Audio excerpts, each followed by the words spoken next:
En el nombre de Dios, el clementísimo y misericordiosísimo, sobre la peregrinación, en árabe al-Hajj, es una conmemoración de una práctica de lo que es la enseñanza de Dios Altísimo para la humanidad, para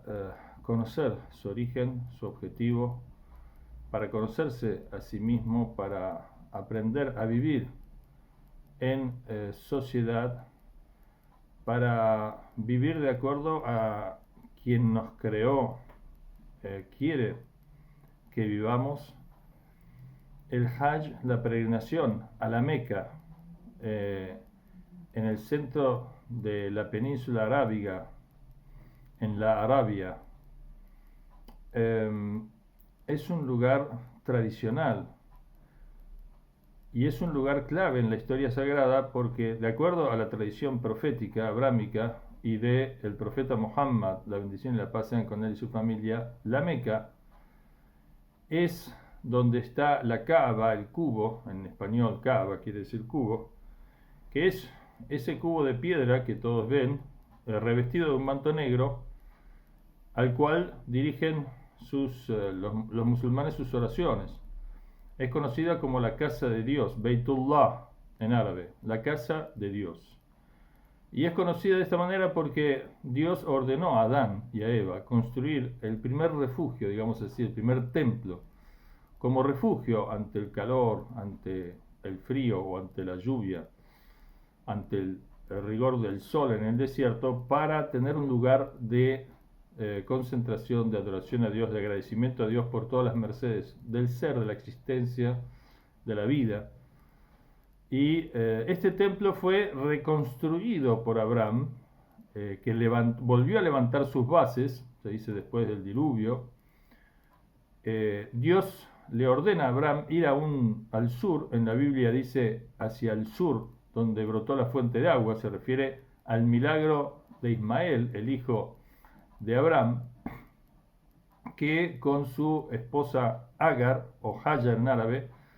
Dios le ordena ir hacia el sur. Pensemos que cuando Dios ordena a Abraham dirigirse hacia el sur está en Palestina, por lo tanto es hacia la Meca. Los montes de Parán están son los montes de la Meca, y allí reconstruir en los lugares donde están los cimientos de aquel templo erigido con anterioridad, el templo de Dios en el centro, digamos, de la tierra, para que reconstruir, rememorar la orden de Dios a Adán y Eva. Abraham restituye el templo con Ismael y obviamente este templo en su interior está vacío porque Dios es absoluto, no tiene imagen, dice la Biblia, dice el Corán, es absoluto, es uno, es único, es el creador, es el principio y el fin de la existencia. Y entonces Abraham reconstruye el templo y Dios le ordena, llama a los hombres a peregrinar a este templo para, digamos, como haciendo las veces del corazón y del autoconocimiento y de la unión con Dios, un lugar, como dije antes, al que nos volvemos los musulmanes para rezar y orientarnos, un eje de unidad celestial y terrenal y social para toda la humanidad. Entonces, Abraham restituye el templo y cuando nace el profeta Muhammad, allí por el año 570, el templo está lleno de ídolos. Es decir, los árabes abandonaron paulatinamente, con los años, con los siglos, el monoteísmo abrámico y cayeron nuevamente en la idolatría. El profeta Muhammad tiene la misión de limpiar el templo y restituir el monoteísmo abrámico. Y allí confluyen todos los años los musulmanes para adorar a Dios y para encontrarse y organizarse de modo que se organicen los musulmanes para tener una sociedad, una guía que necesariamente es individual y social, de acuerdo a como Dios manda. Ahora, la peregrinación es un milagro. ¿Por qué? Porque lejos de ser un lugar turístico, un lugar confortable, un lugar, digamos, accesible en punto, es un lugar desértico, es un lugar donde no crece digamos, la vegetación es un lugar muy árido, muy caliente, como dije, desértico, que hace que sea un esfuerzo ir hasta allí, y es un punto donde la humanidad, si digamos, no iría, si no es un lugar de turismo que uno pueda, no es un lugar de mar, de vegetación, de belleza en el sentido de vida, de verde. No, es un lugar que Dios elige para sí,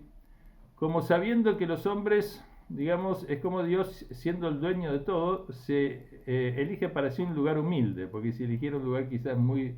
codiciado, sería todavía más difícil para los hombres cederle a Dios un espacio, a pesar de que Dios nos dio todo. Entonces, es un milagro la peregrinación, porque después de siglos, los musulmanes acuden allá por millones, cada año, y no hay semejante capacidad de convocatoria a un lugar desértico y tan, digamos, árido y tan difícil en un punto, y sin embargo, como torrentes, digamos, humanos confluyen allí los musulmanes de todas partes del mundo, de Oriente y Occidente, del norte y del sur, todos los años. Y es realmente digno de verse. Los rituales de la peregrinación